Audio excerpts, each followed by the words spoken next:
আমি আপনার সাথে কথা বলছি, এর জন্য আমার 5 লাখ টাকা জরিমানা দিতে হইব, আর আমার এই বাড়ি থেকে যাওয়া লাগবে। এই যে আমরা সবাই সাংবাদিক, আমরা এই যে স্যারের সাথে বলছি তুমি যদি নির্দেশ হও ভাই তোমার কোনোদিন ফাঁসাবে না। আমি স্যারের বলছি স্যার খুব ভালো মানুষ, তারা ভালো তদন্ত করে তারা রিয়েল তদন্ত করে। আমি বলছি আমার যে ম্যানেজার আছে, আমি বলছি ভাই ডিএনএ করো, পুলিশের কাছে যাই। আমি কয় না, ওই পুলিশের কাছে গেলে সমস্যা, ম্যানেজার যাইতে জানে। আমি কিছু ডিএনএ করলে তো আসল ম্যানেজার তো ইয়া করলো না, ম্যানেজার তো আমার কাছে নাই।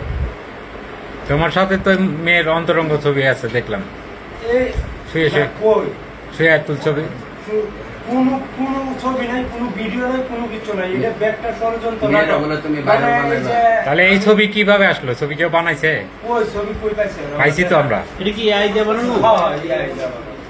তুমি সব মিলে বলবা স্যারের, উনি কিন্তু ভালো মানুষ এবং তানার স্যারেরা খুব ভালো আমি মানুষ। যে এই যে ভালো চলতেছি, ভালো খাইতেছি, এগুলি এলাকার লোকের মানুষের দেখে আর ভালো লাগে না।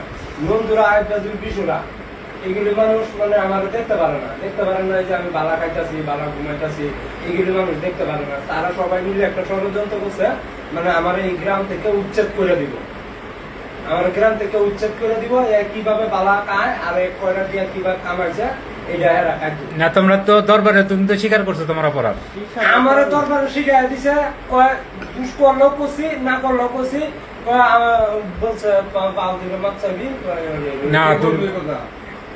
দরকার মানুষের তারপরে গেছো কেন তুমি?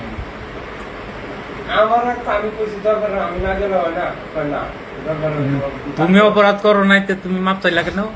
অপরাধ স্বীকার করলা আমার কেন? শিখাই দিছে এভাবে ভাই। তুমি কি ছোট মানুষ? তোমার শিখাই দিলে? শিখাই দিছে। ম্যানেজার